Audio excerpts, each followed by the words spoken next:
de la arteria pulmonar o la arteria pulmonar, o si está bloqueando esa arteria pulmonar, que eso ya sería más, más de riesgo porque esto puede conllevar a la muerte del paciente. Siguiente. Tenemos los electrocardiogramas, que esto va a medir lo que son las alteraciones, en la cual va a haber un bloqueo de rama derecha. Las ondas T van a estar negativas, que se las va a poder apreciar en la B1 y B4. También tenemos la tomografía computarizada helicoidal. Y como tratamiento, cuando ya se posee un diagnóstico, se debe iniciar con la terapia con heparina común o bien con la heparina de bajo peso molecular, la cual esta heparina de bajo peso molecular es de elección y necesario cuando uno quiere un efecto anticoagulante rápido. Esto se administra por vía subcutánea. Siguiente.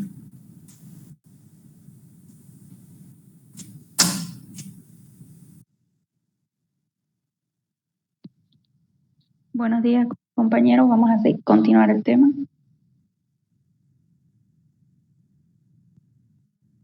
Bien. Vamos a hablar sobre embolia e infarto pulmonar en COVID-19. Siguiente. Bien. El COVID-19 es una enfermedad por coronavirus. Es una infección viral respiratoria que puede causar un síndrome respiratorio agudo severo. Predisponentemente, la trombosis, en lo que nos concierne, tanto en venas como arterias, se debe a una respuesta excesiva a inflamación y activación de plaquetaria, disfunción endotelial y estas. Siguiente.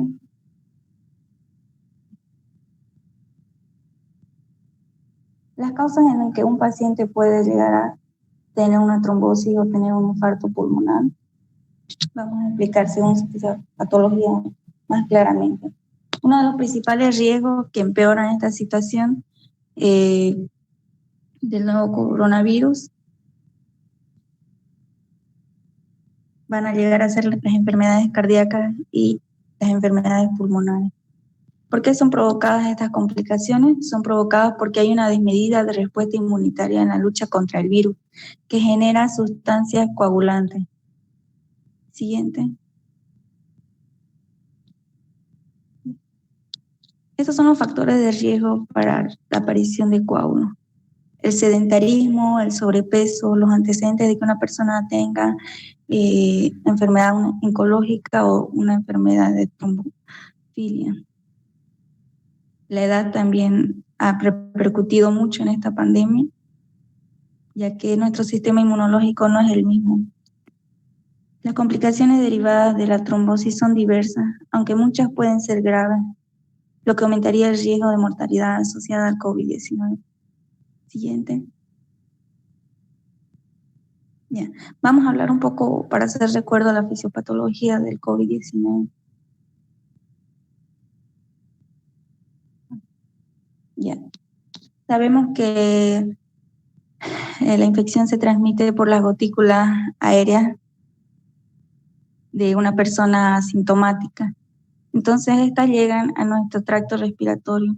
Existen 3 fases para la infección. Primero es la fase la fase primaria, que se refiere más que todo a la fase de duplicación y replicación del agente del virus. ¿Esto qué quiere decir? Que el virus, al entrar a las vías respiratorias, a las células de los neumocitos pulmonares en sí, este virus va a tener acceso a la célula. ¿Por qué? Porque ellos van a tener receptores en los que se van a adherir a la célula del neumocito, que en este caso serían los receptores ECA2. Una vez ellos entran a las células, a nuestras células, ellos empiezan a hacer su proceso de replicación de ARN, ¿no? De su material genético. Dentro de la célula ya vemos que está la duplicación produce que haga que una respuesta inmunitaria de parte de nosotros. Esta respuesta inmunitaria va a hacer que haya la liberación de diferentes células, como ser los macrófagos, los eosinófilos y entre otros, los neutrófilos también. ¿Ya? Cuando el organismo, en la fase de inflamación, que es la primera fase, la primaria, cuando nuestro organismo, nuestro sistema inmunitario no puede controlar esto, ¿qué pasa? Estas células, o sea, nuestro mismo sistema inmunitario empieza a haber reclutamiento celular. Estas células de macrófagos, neutrófilos y eosinófilos producen una liberación ¿de qué? De citoquinas. Estas citoquinas, las más esenciales, van a ser la interleucina 1, la interleucina 6 y el interferón alfa. ¿Ya? Estas citoquinas producen a la larga un efecto de citotoxicidad para nuestro organismo. Por eso el denominado tormenta de citoquinas, ¿qué quiere decir? Cuando nuestro organismo no puede combatir con este agente infeccioso, o cuando hay una disminución de linfocitopenia, o sea, ¿de qué? De células CD4 y CD8, estas producen que haya un aumento de más.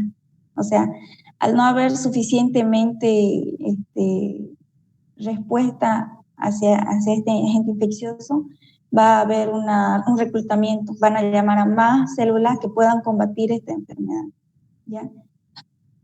Eso en el caso de la fase primaria. En la fase de respiración, en la que se vuelve ya pulmonar esto, ¿por qué sucede? Porque hay el virus ya empieza a atacar a los diferentes órganos. En primer lugar el pulmón y en segundo lugar el órgano inmunitario, que son los ganglios linfáticos. Para no ser muy largo, el tema de que estas células, mastocitos, neutrófilos, hayan un aumento de esto, va a producir que... Siguiente, Jenny. Uno más. Haya los mecanismos de formación de los NETs. El mecanismo de formación de NETs, como ven en la pantalla, son neutrófilos en los que estos van a producir trampas celulares. Estas trampas celulares van a ser formadas por histonas, elastasas y otro componente. Estas células neutrófilas lo que van a eliminar va a ser su ARN, ¿entienden? O sea, ella va a expulsar esto con sus agentes citotóxicos. ¿Para qué? Para el virus esté atrapado en él y se mantenga y los destruya ahí. Una vez esto pasa, supuestamente tienen que ser eliminadas, pero como no se eliminan ya que hay una excesiva respuesta inflamatoria, esto con el tiempo y como en la enfermedad va a haber un aumento de fibrinógeno, se van a unir con la fibrina. Y al haber una formación de estas trampas celulares, al no eliminarse, al no morir o no producir su apoptosis normalmente, va a quedar como un tipo de coágulo o un trombo séptico, que mi compañera ya explicó de qué se trata. Entonces, van a ser estas características, ¿ya? Uno atrás, Jenny. Ya. Aquí este es un esquema para explicarles mejor sobre cómo de una simple gripe, depende de nuestro sistema inmunológico y nuestra defensa, se puede provocar a que haya una falla orgánica múltiple y esto lleve a la muerte. En el proceso que les hablaba de la fase primaria, que es la fase de duplicación, la fase respiratoria en el que ya va a haber signos de dolor de garganta, tos, moderados o leves, va a haber una vasodilatación también. ¿Por qué? Porque estas citoquinas son células inflamatorias, entonces produce la vasodilatación. Este aumento de vasodilatación va a producir que haya un aumento, vaya a haber trastornos de coagulación, ¿ya? Estos trastornos de coagulación van a hacer que se formen también trombosis. Y como ya les había mencionado, el aumento de fibrinógeno con las trampas celulares de los NET producen estos tipos de émbolos sépticos, ¿ya? Estas trombosis van a producir que haya una isquemia. ¿Por qué? Porque va, como ya decía mi compañera Stephanie, va a haber un proceso en el que el trombo va a llegar a las arterias más pequeñas, que se encuentran más que todo en el pulmón. Luego va a haber un proceso de necrosis. ¿A qué se debe? O sea, va a haber un taponamiento, por así decirlo, y ya no va a seguir el flujo sanguíneo. Este flujo sanguíneo va a ser predisponente a que haya una neumonía grave y que de una simple gripe esto se vuelva ya más complicado, ¿ya? En las neumonías va a haber sepsis, que ya vamos a ver en el estado respiratorio, ¿no?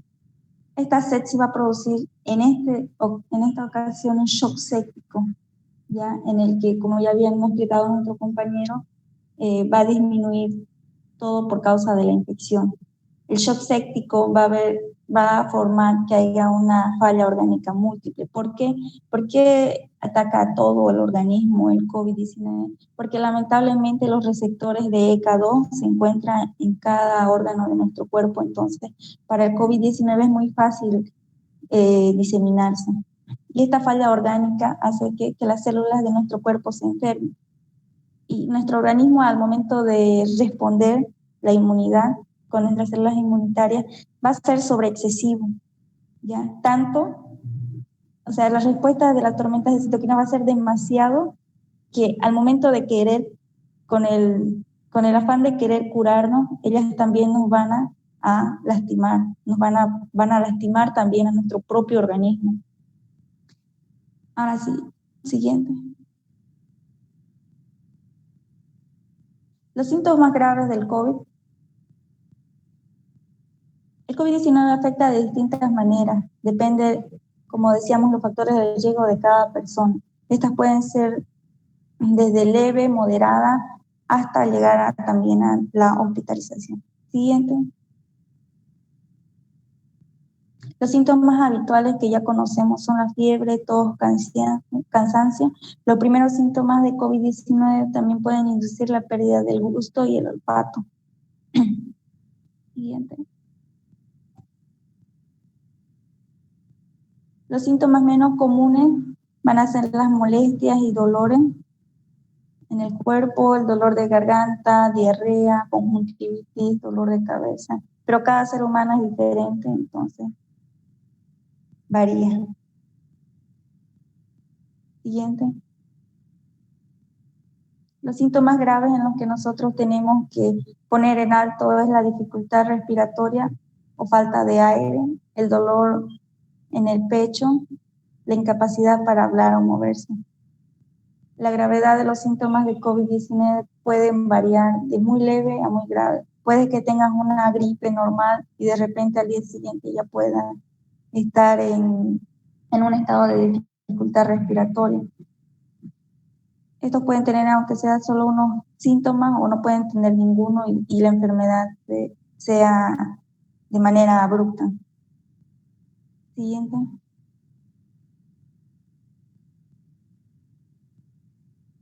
Hay ciertas afecciones que van a aumentar el riesgo del COVID-19, así como es probable que el sedentarismo produzca una embolia o un infarto pulmonar. En el COVID es lo mismo, las enfermedades cardíacas graves, el cáncer, el POC, las diabetes. ¿Por qué? Porque todos estos sistemas están alterados ya de alguna forma y tratar de responder a una enfermedad infecciosa que es muy grave disminuye nuestro pronóstico. Siguiente.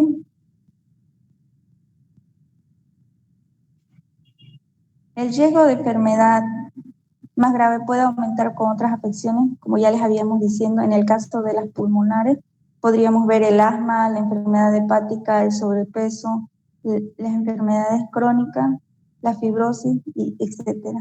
Siguiente.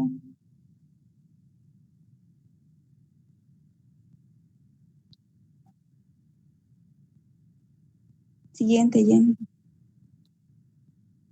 Ya. El diagnóstico, como todos conocemos, tenemos más que todo la prueba rápida de PCR, que es indicada más que todo en el COVID-19. ¿Esto para qué? Para encontrar, según nuestra serología, si hay inmunoglobulina M o inmunoglobulina G, para ver si ya tuvimos la enfermedad o portamos el virus. Siguiente. Ya. Para terminar el tratamiento.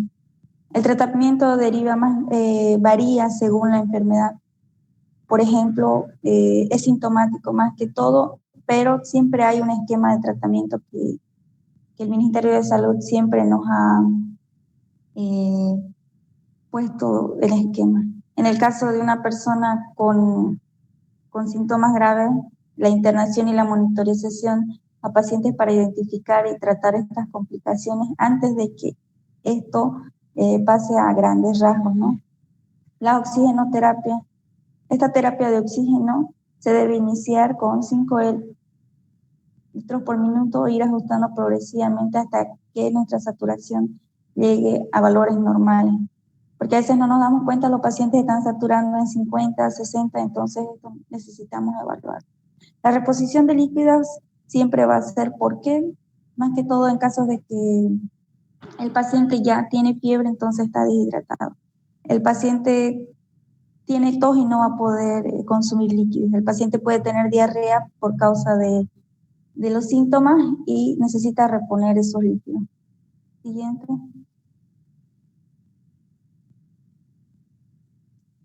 Los corticoides no se recomiendan mucho la administración, ya que esto puede empeorar los síntomas, pero también en momentos críticos han llegado a utilizar.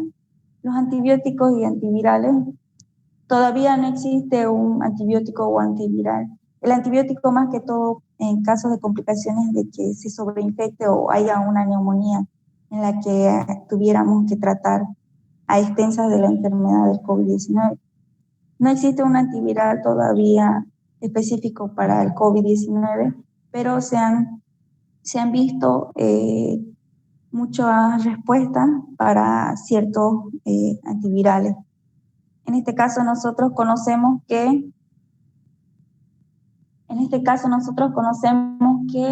en esta pandemia la aspirina nos ha ayudado mucho para tratar prevenir lo que es la diseminación de coagulación intravascular. ¿Ya? Siguiente. Eso sería todo y como siempre prevenir el contagio de la siguiente forma. Gracias por su atención. Fuimos 3 personas que expusimos representando a todo el grupo.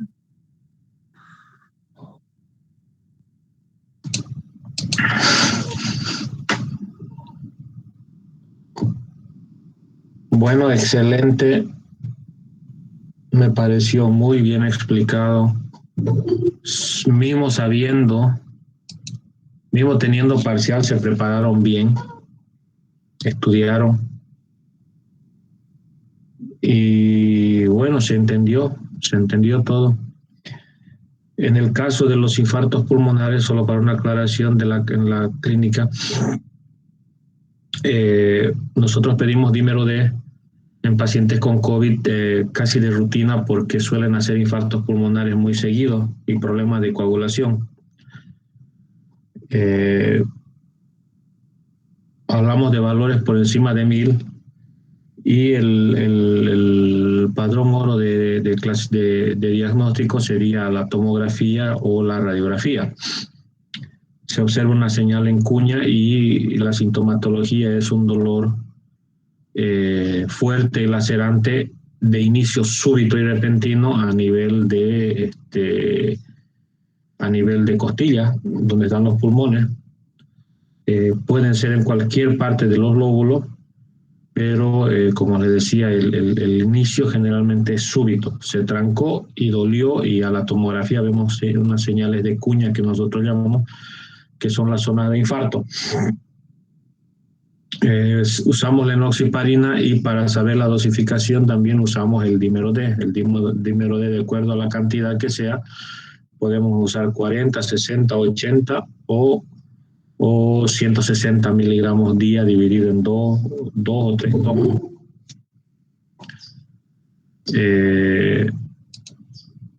Como les dije, mismo en examen estudiaron y se prepararon. Está muy bien explicado, muy bien resumido. Del COVID todavía estamos aprendiendo, todavía estamos viendo la fisiopatología que explicaron está bien, se debe a la lluvia de citoquinas, se debe al proceso inflamatorio y depende mucho de cada persona, de la edad, de la raza, de las condiciones que tengan. Es diferente un paciente que enferma aquí que otro que enferma en La Paz o Oruro Potosí, donde las cantidades de oxígeno son menos y las probabilidades de que este paciente tenga problemas son mucho más altas. Entonces esa es una buena explicación para saber también por qué una persona que está con COVID y comenzó con una neumonía viral y otra con las mismas condiciones, una va a complicarse con una neumonía bacteriana y poder evoluir hacia una sepsis y un distrés respiratorio agudo, severo, que es lo que provoca la muerte. Entonces, no sabemos en realidad por qué unas personas evolucionan así y otras no. Sabemos que familias enteras han cogido COVID y han perdido 2, 3, 4 componentes de la familia, y hay otras familias que cogieron de la misma manera y todas han salido totalmente asintomáticas. Alguna presentó una sintomatología de gripe y en eso quedó. Por eso es que, como les digo, estamos todavía aprendiendo sobre el COVID. Lo que sabemos, lo que está bien estudiado, sus compañeras lo expusieron muy bien. Y con respecto a las vacunas, ya comenzó la vacunación a partir de los 18 años, vacúnense. He visto muchos comentarios de la gente que dice, no, esa vacuna tiene 70% de eficacia, tiene 60% de eficacia. Y yo les digo, si viene una vacuna y me dice que tiene 10% de eficacia, yo me vacuno, que es 10% a cero, es 10% a nada, es 10% más de probabilidades de que yo enferme de manera más leve, es 10% a más de posibilidades de que yo no evolucione a una neumonía grave, es 10% a más de que yo no pueda morir con COVID. Entonces, muchas veces queda eso en la balanza de decir, no, pues esta tiene 70%, esta tiene 60%, mejor espero la AstraZeneca, espero la Sputnik, espero cualquier cosa. Pero en el asunto del COVID, como les digo, 10% ya es ganancia. 10% ya es ganancia para una persona que no quiere morir, o 10% de una persona que está en UTI, 10% de sobrevida para que no muera es mucho. Entonces, vacúnense, los efectos secundarios son mínimos, más que todo dolor, malestar. Yo tuve fiebre una noche y de eso no pasó. Bueno, felicidades al grupo. El siguiente grupo, por favor, inicie de una vez.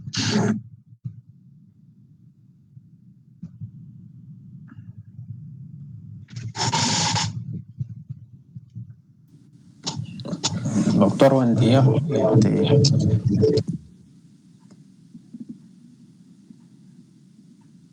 a compartir mi pantalla un ratito.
¿Se ve la pantalla entera? Sí, Fernando. Ok. Bueno, vamos a comenzar con el edema agudo de pulmón y otras patologías como hipertensión pulmonar, tromboembolismo pulmonar, col pulmonar y edema pulmonar de altura. Los estudiantes integrantes somos Fernando Dara, Lucino, Janice Menezes, aquí están todos. Vamos a empezar con la definición del edema agudo pulmonar. Se define como la presencia de líquido en los espacios extraalveolares del pulmón con cantidad superior a la fisiológica, es decir, que va a haber un aumento del líquido en los espacios intersticiales y en los espacios alveolares del pulmón. En condiciones normales, la cantidad de líquido en el pulmón de una persona es de 500 mililitros, de una persona de 70 kilos. Este líquido se encuentra en fase de gel, distribuido en un 90% en el espacio intersticial y el resto corresponde a agua intracelular. Existen dos tipos de edema agudo pulmonar, el edema cardiogénico y el edema no cardiogénico. Aquí tenemos un ejemplo, aquí un pulmón sano, aquí un alveolo donde ocurre un correcto intercambio de oxígeno y dióxido de carbono. En cambio, en el pulmón que está edematizado, lo que va a ocurrir es que va a haber un acúmulo de líquido dentro del alveolo que va a dificultar, impedir esta hematosis. Fisiopatología. En cuanto a la formación del edema agudo pulmonar, se reconocen dos etapas. Una es la etapa intersticial, que ocurre en el intersticio del pulmón, y la otra etapa es la etapa alveolar. Vamos a ver estas etapas. Aquí está la etapa del edema intersticial. Bueno, esta etapa, independientemente de su etiología que lo haya producido, el líquido comienza a acumularse en el espacio intersticial del pulmón y migra hacia los espacios peribronquial y perivascular, es decir, que el líquido va a comenzar a acumularse en el intersticio. Este acúmulo causa una estrechez de los bronquios y aumento de la resistencia vascular. Entonces, este acúmulo amplía la distancia entre los alvéolos y los capilares pulmonares, que va a hacer entonces este acúmulo a nivel intersticial va a aumentar la distancia entre el vaso y entre el alveolo. Mismo que haya alteraciones en esta etapa, la función pulmonar se va a ver poco afectada. Ahora estamos en la etapa del edema alveolar. Bueno, se caracteriza por un aumento de la presión hidrostática que va a comprimir los alveolos hasta inundarlos, causando la dilución del surfactante con reducción de la tensión superficial en el alveolo que lleva al colapso del mismo. Es decir, en la fase anterior era la formación del edema intersticial, que va a ser el acúmulo de agua en el intersticio. Entonces, este acúmulo de agua, esta agua que está en el intersticio, mejor dicho, va a aumentar su presión y va a inundar el interior del alveolo. Aquí en el interior del alveolo está el surfactante, lo que va a causar su dilución. En la fisiopatología normal de la respiración vimos que dentro del alveolo hay pequeñas gotículas de agua en sus paredes que tienden al colapso, es decir, a que este alveolo choque sus paredes una con las otras. Pero esto no ocurre debido al surfactante. Pero en este caso, como ya el surfactante va a estar diluido, este alveolo va a entrar en colapso y se va a cerrar.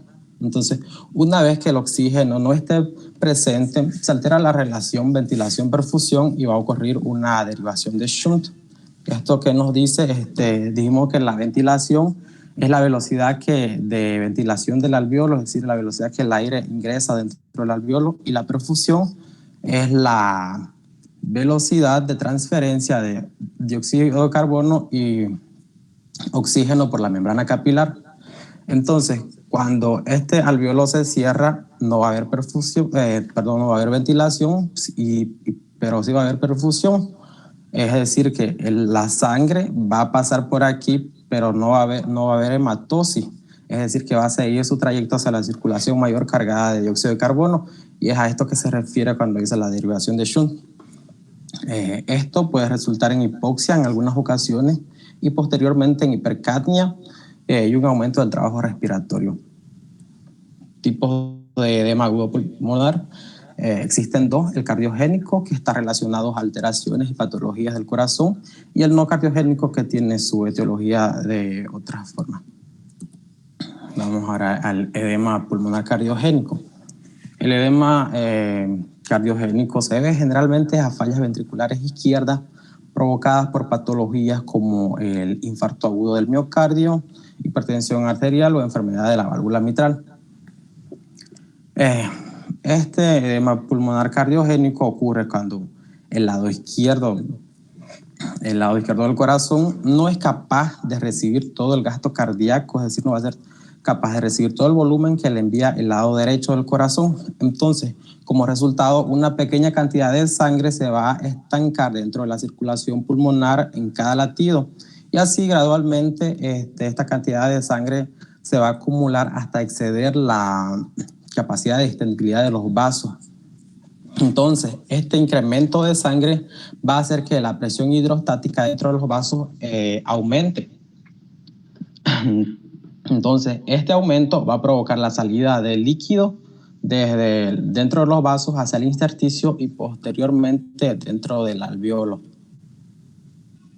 Edema pulmonar no cardiogénico o síndrome de insuficiencia respiratoria progresiva del adulto, en abreviatura SIRP. Este es un término descriptivo que se aplica a muchas lesiones pulmonares agudas, infiltrativas y difusas de diversas etiologías que se acompañan de hipoxia severa. El SIRPA se caracteriza por lesiones de la membrana alveolo-capilar, que consiste en un aumento de la permeabilidad vascular, es decir, que va a haber un escape del elemento formes y de los vasos sanguíneos hacia el espacio intersticial y los alveolos. Bueno, el líquido impide que los pulmones se llenen con suficiente aire, por lo que va a llegar menos oxígeno al torrente sanguíneo. Esto va a privar a los órganos del oxígeno que necesitan para funcionar. En cuanto a la fisiopatología del edema no cardiogénico, se inicia con lesiones a los neumocitos y al endotelio pulmonar, que va a desencadenar una serie de respuestas, es decir, de fases que van a resultar por la inflamación y daño de los pulmones.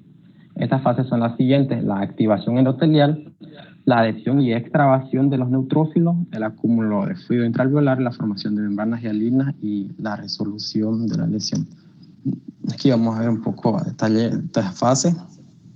Aquí tenemos la ilustración de un alveolo. El lado izquierdo representa un alveolo sano y el lado izquierdo un alveolo afectado por este edema pulmonar no cardiogénico. Lo que va a ocurrir primeramente es la activación endotelial. El alveolo dentro está recubierto por el epitelio formado por los neumocitos. Entonces, estos neumocitos van a ser lesionados y esta activación endotelial va a ocurrir por parte de los macrófagos, que al identificar estas lesiones a nivel de los neumocitos van a secretar el factor de necrosis tumoral. Este factor de necrosis tumoral va a repercutir en la región de dos formas. Va a dañar el endotelio y también va a liberar moléculas de adhesión leucocitaria, principalmente de neutrófilos, es decir, más neutrófilos van a llegar al lugar. Luego tenemos la adhesión y la extravasación de los neutrófilos. Una vez que los neutrófilos llegan al sitio afectado, estos van a adherirse al endotelio vascular, van a mirar tanto al intersticio pulmonar y al espacio intraalveolar. Una vez que estén establecidos aquí, van a liberar factores inflamatorios.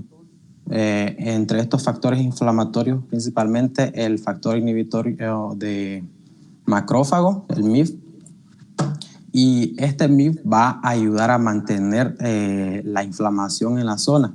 Entonces, esta inflamación va a causar un mayor aumento de adhesión leucocitaria, más neutrófilos van a llegar a esta lesión, y va a haber también un mayor daño a nivel endotelial y formación de trombosis local. La siguiente fase es el acúmulo de fluido intraalveolar y la formación de las membranas hialinas. En esta fase, debido a la activación y a la lesión endotelial, va a haber un acúmulo de líquido tanto en el espacio intersticial y en el espacio intraalveolar. Entonces, cuando el líquido entra dentro del alveolo, este líquido que es rico en fibrina se va a mezclar con restos citoplasmáticos y lipídicos de los neumocitos. Y estos van a formar lo que son las membranas hialinas, que son esta placa, tipo una placa celeste que se ve aquí. Y finalmente tenemos la resolución de la lesión. Esta resolución puede tomar dos caminos. Pueden ocurrir debido a necrosis epitelial y a daños inflamatorios que comprometen la habilidad de las células en restaurarse. Pero sin embargo, si el estímulo inflamatorio disminuye, los macrófagos van a englobar, a fagocitar los restos celulares que hay dentro del alveolo, y también estos macrófagos van a secretar factor transformante de crecimiento y factor de crecimiento derivados de plaquetas. Estos van a ayudar a producir fibrosis de las paredes y reconstrucción del alveolo. Y en cuanto a la formación, a la recuperación del endotelio, este se va a recuperar gracias a la proliferación de células que no fueron dañadas. Esto es lo que les expliqué para cuando les pase las diapositivas, está bien explicado ahí. Etiología del edema agudo pulmonar. Bueno, muchas son las enfermedades médicas y quirúrgicas que se vinculan con esta lesión. Las más frecuentes son la septicemia, que es la causa más común de este edema pulmonar no cardiogénico, que es una infección grave generalizada del torrente sanguíneo. También está la inhalación de sustancias nocivas como respirar altas concentraciones de humo y gases químicos, también inhalar o aspirar vómitos, tener episodios de casi ahogamiento. La neumonía grave también puede originar este cuadro, y lesiones en la cabeza y en el tórax como caída o los accidentes automovilísticos que pueden dañar directamente los pulmones o afectar parte del cerebro que controla la respiración. El COVID-19 es otra enfermedad que puede desencadenar en este tipo de edema. En cuanto al diagnóstico, no existe ninguna prueba específica para identificar este síndrome respiratorio agudo. El diagnóstico es la exploración física, una radiografía de tórax y revisión de los niveles de oxígeno. En cuanto a los diagnósticos por imágenes, principalmente está la radiografía de tórax, en la que puede revelar qué partes y en qué proporción de los pulmones contienen líquidos y si el corazón se encuentra agrandado. La tomografía computarizada, que va a combinar imágenes de rayos X de diferentes ángulos del corazón para brindar una información más detallada acerca de las estructuras internas del corazón. Otros análisis como la gasometría arterial mide la cantidad de oxígeno y dióxido de carbono presentes en la sangre. El tratamiento del edema agudo pulmonar no cardiogénico, bueno, el primer objetivo del tratamiento para es mejorar los niveles de oxígeno en sangre. Para esto, en los casos más leves, se usa la administración de oxigenoterapia. Del oxígeno va a ser enviado a través de una máscara que se ajusta herméticamente alrededor de la nariz. En casos más graves se va a utilizar la ventilación mecánica, donde la persona respira con ayuda de una máquina, ¿no? En este caso, un respirador artificial que lleva el aire hacia los pulmones y expulsa parte del líquido de los sacos alveolares. Tratamiento del edema del pulmón no cardiogénico. Bueno, siguiendo, ¿no? También va a haber control del líquido, pues una cantidad excesiva puede aumentar la acumulación de líquido en los pulmones. En cuanto a los medicamentos, la persona con dificultad respiratoria aguda por lo general recibe medicamentos para lo siguiente: prevenir y tratar infecciones, aliviar el dolor y el malestar, evitar coágulos sanguíneos en las piernas y en los pulmones, y para minimizar el flujo gástrico, y también sedación. Ahora vamos a ver el tromboembolismo pulmonar. La definición nos dice que el tromboembolismo pulmonar es la oclusión de la arteria pulmonar o una de sus ramas, que generalmente ocurre cuando un trombo venoso profundo, podemos ver, se mueve desde su sitio de formación al suministro de la sangre de los pulmones. Va a obstruir estos vasos pulmonares. Bueno, fisiopatología del tromboembolismo agudo de pulmón. Cuando un émbolo obstruye una arteria del pulmón, habrán repercusiones a nivel pulmonar y a nivel cardíaco. Van a ser dominadas repercusiones cardíacas y repercusiones pulmonares. En cuanto a las repercusiones pulmonares causadas por el tromboembolismo pulmonar agudo, las consecuencias inmediatas luego de un tromboembolismo son aumento del espacio alveolar y broncoconstricción debido a alteraciones en la relación ventilación-perfusión, haciendo que la ventilación sea superior a la perfusión.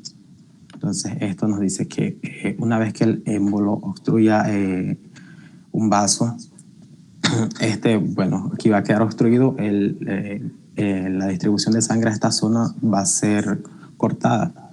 Entonces, va a seguir la ventilación, era la velocidad que el aire ingresa al alveolo, y la perfusión, la velocidad de transferencia, ¿no?, de dióxido de carbono y oxígeno por la membrana capilar. Pero como esto va a estar obstruido, no va a haber riego sanguíneo, pero sí va a haber ventilación. Entonces, por eso es que va a haber el aumento de la ventilación y disminución de la perfusión, y va a haber el aumento del espacio alveolar, porque se considera como espacio alveolar, espacio muerto alveolar, todo aire que ingresa al pulmón pero que no realiza hematosis.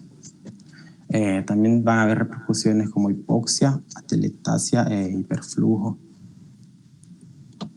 En cuanto a las repercusiones cardíacas causadas por el tromboembolismo pulmonar, el tromboembolismo pulmonar provoca una reducción del área de sección del lecho vascular, que va a llevar a una hipertensión y un aumento de la poscarga del ventrículo derecho.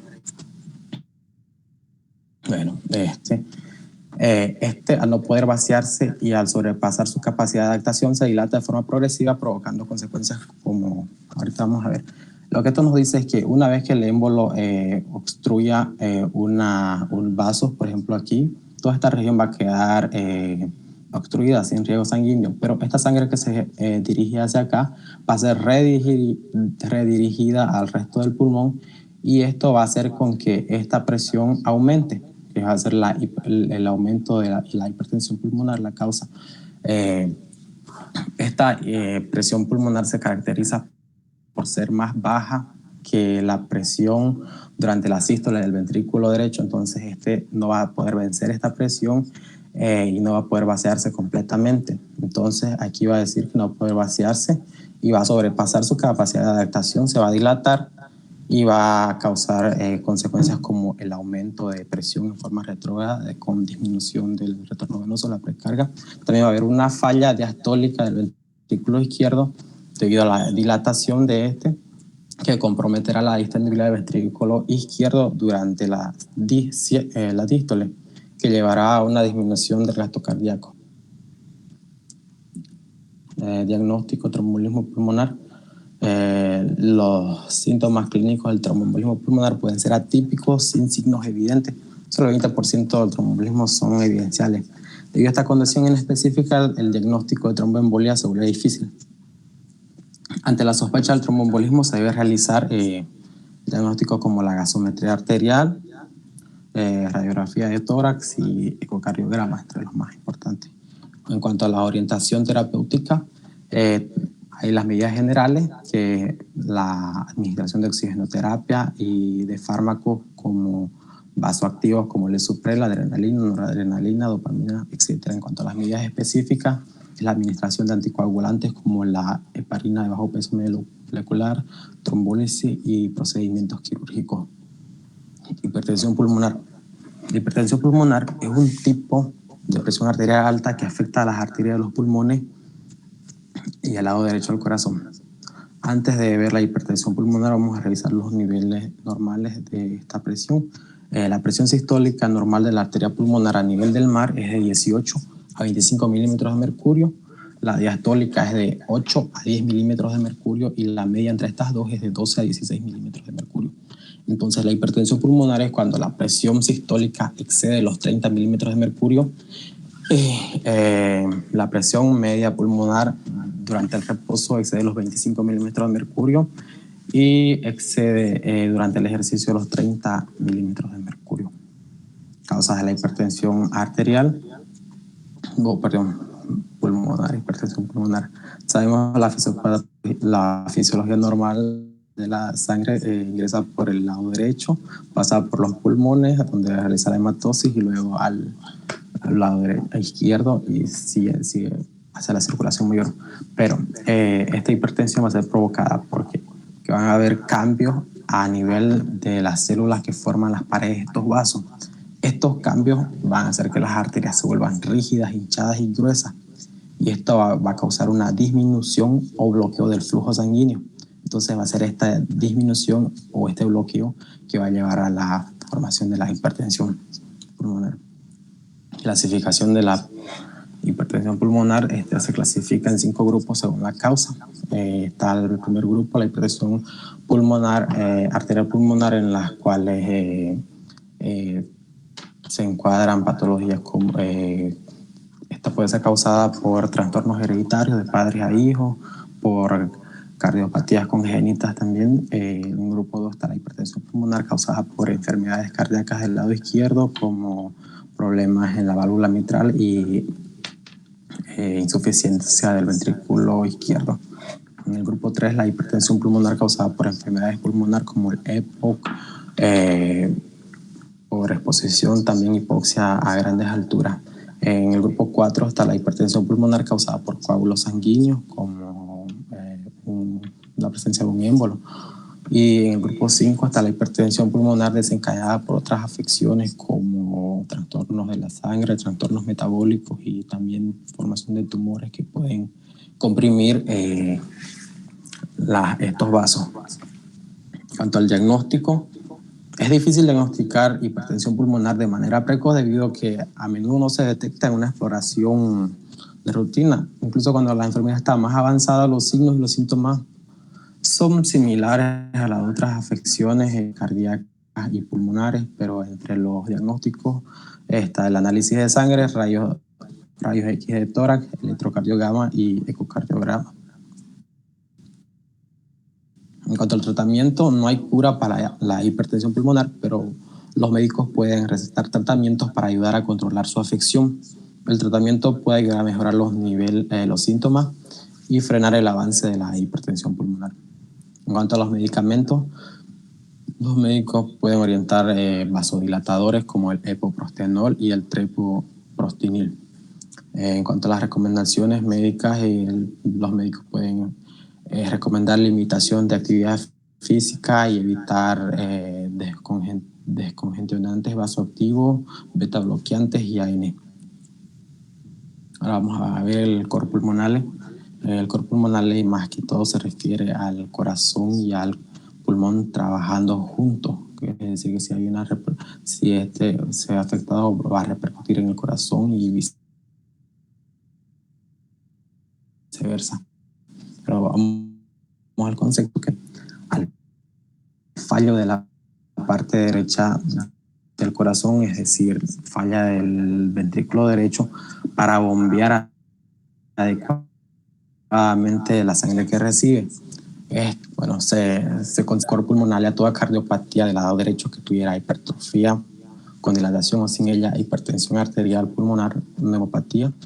No se considera cor pulmonar a las insuficiencias cardíacas del lado izquierdo del corazón, como la estenosis mitral, cardiopatías congénitas, etc. Tanto la fisiopatología, son 3 los mecanismos generales causables del cor pulmonar. El cor pulmonar puede ser causado por enfermedades vasooclusivas como el tromboembolismo pulmonar o enfermedades del parénquima pulmonar y de las vías aéreas como el asma, bronquitis, hipoxia por exposición a altura. Otro motivo de cor pulmonar puede ser patologías de la caja torácica como la cifoesclerosis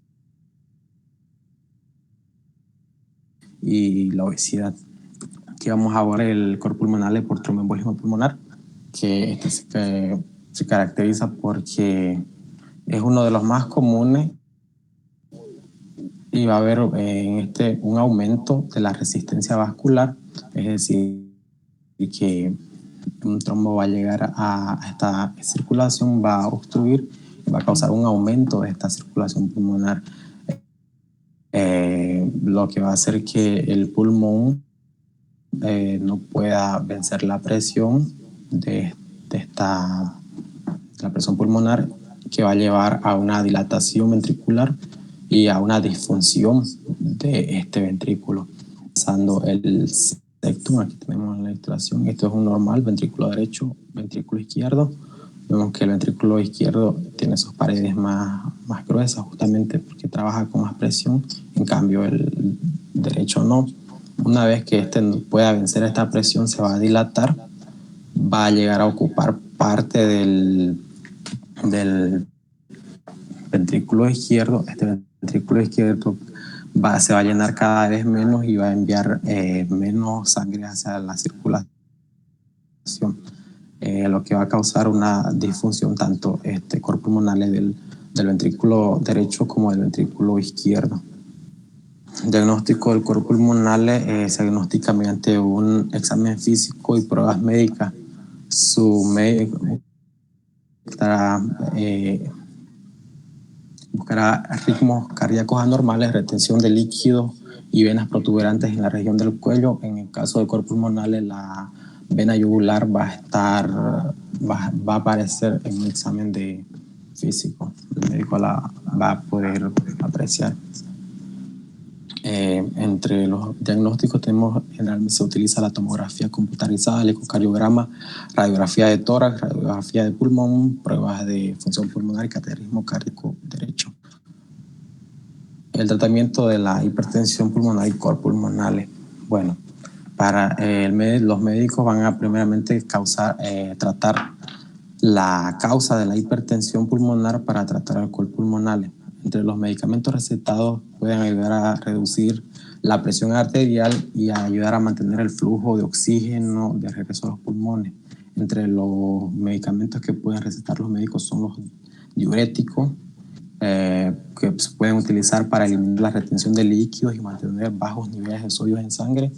También estos pueden administrar anticoagulantes para prevenir la formación de coágulos en la sangre. En casos más avanzados de cor pulmonales se requiere tratamientos más agresivos como trasplante de corazón o pulmón. Otros van a necesitar oxigenoterapia.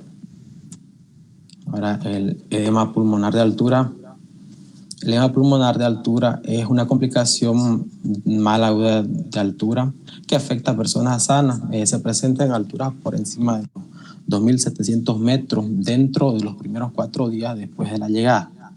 Sin embargo, este edema ya fue registrado a alturas más bajas como 2.000 metros.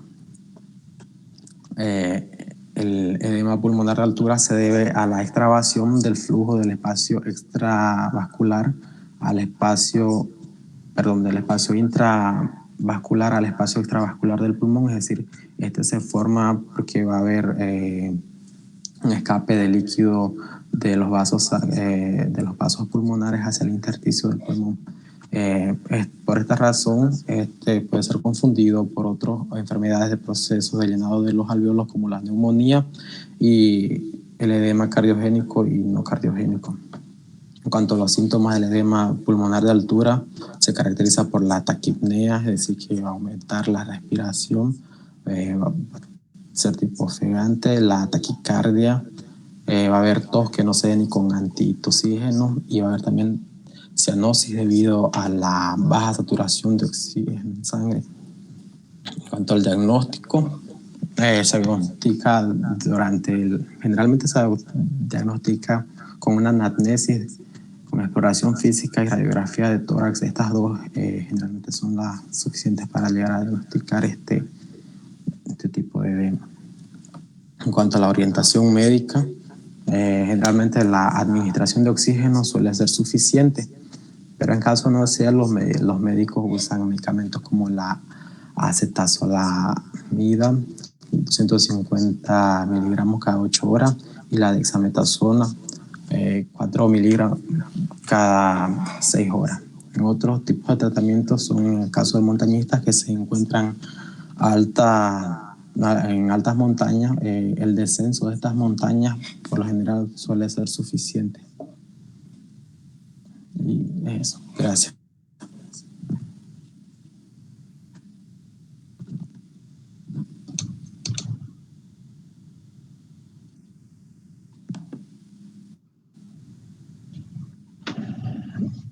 Bueno, la exposición fue buena, el compañero también estudió, se preparó. El tiempo que manejó ha sido muy bueno, 45 minutos más o menos calculé, dentro del tiempo que se les había dicho. ¿El grupo tiene alguna pregunta al respecto, tanto de este tema como del anterior?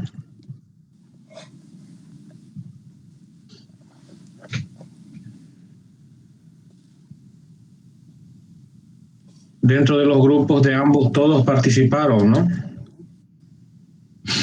Sí, doctor. Sí, doctor. Ya. Entonces, nuestro examen queda para el día 6 y solo entran los temas que hemos avanzado, ¿ya?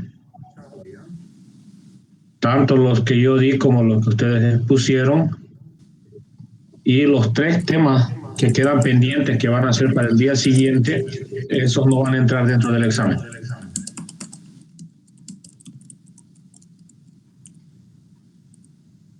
Gracias, doctor. ¿Alguna duda más al respecto? De todas maneras, en ese caso del edema agudo de pulmón de altura, tenemos muchos casos de estos problemas en ciudades altas como La Paz, El Alto, Potosí, Oruro. Pero las personas que tienen más predisposición a hacer edema agudo de pulmón de altura son aquellas que personas de la altura han bajado hacia nivel del mar y han vuelto a subir. Ya, entonces, esta disminución en la presión intrapulmonar y el aumento suele provocar el edema agudo de pulmón de altura. Entonces, es mucho más frecuente de la persona que vive en el alto, baja y sube de nuevo, de la persona que vive en lo bajo a nivel del mar y sube a la altura. A no ser aquellas personas que hacen alpinismo, montañismo, donde suben alturas por encima de los 5.000 metros, donde hay escasez de oxígeno, y eso sí llegan de cuando en cuando al servicio de urgencia en la ciudad de La Paz, Oruro, con edema agudo de pulmón de altura por la escasez de oxígeno que existe en estos lugares, ¿no? Las personas que viven ahí ya están completamente adaptadas a este tipo de ambiente. Por eso les decía en algún momento que las personas del occidente, el pulmón es mucho más grande que el de la persona que vive en el oriente o en lo bajo. ¿Ya? La altura hace daño. Es mentira que digan que no hace daño. Nosotros que vamos de aquí del nivel del mar a la altura, existe dificultad respiratoria, existe un dolor de cabeza sumamente fuerte por el poco oxígeno que conseguimos respirar y poder aprovechar. Ahora imagínense los deportistas. Ellos sufren más todavía, por eso muchas veces tienen que ir a la altura por lo menos unas 2 semanas, que no es lo digamos, no es por eso es que muchos atletas de alto rendimiento, inclusive futbolistas, suelen hacer entrenamiento en lugares altos por encima de los 2.000 metros de altura para que sus pulmones se adapten al poco oxígeno y trabajen con ese poco oxígeno, se acostumbren. Y cuando van a nivel del mar, entonces ese pulmón está capacitado, súper capacitado para metabolizar la mayor cantidad de oxígeno que haya.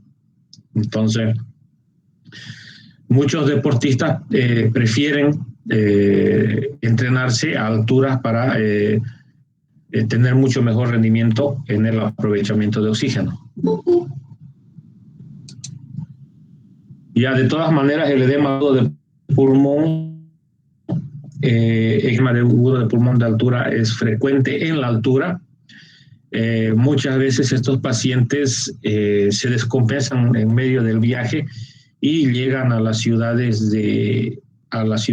bajas y ya con un cuadro instalado, y desarrolla ya el cuadro que sería el edema agudo de pulmón de altura, y para eso la anamnesis nos ayuda mucho, ¿ya?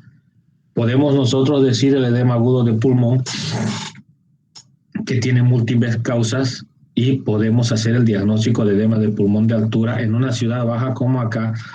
Si nosotros hacemos el diagnóstico de un edema agudo de pulmón, tenemos la obligación de preguntar si esta persona vino del interior, principalmente El Alto, La Paz, Oruro, que son ciudades por encima de los 3.600 metros de altura sobre el nivel del mar, para poder hacer el diagnóstico, que el tratamiento va a ser diferente.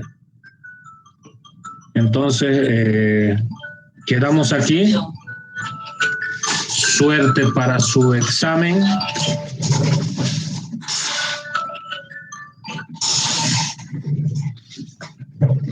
Voy a tomar en cuenta la sugerencia que se me hizo y estudien, y nos vemos el día martes a las 7 de la mañana. Su examen estará ya en el Classroom para que ustedes lo puedan realizar ya de una vez. No habiendo más preguntas, quedamos aquí. Buen día a todos. Que tengan un... ¿A qué hora, doctor? Gracias. Está bien, Buen día, doctor. doctor. Muchas gracias. No descansen A las 7 mucho y estudien. Sí. Gracias, doctor. Que tenga un buen día igual. Hasta Gracias, luego, nos doctor. vemos. Buen día, doctor.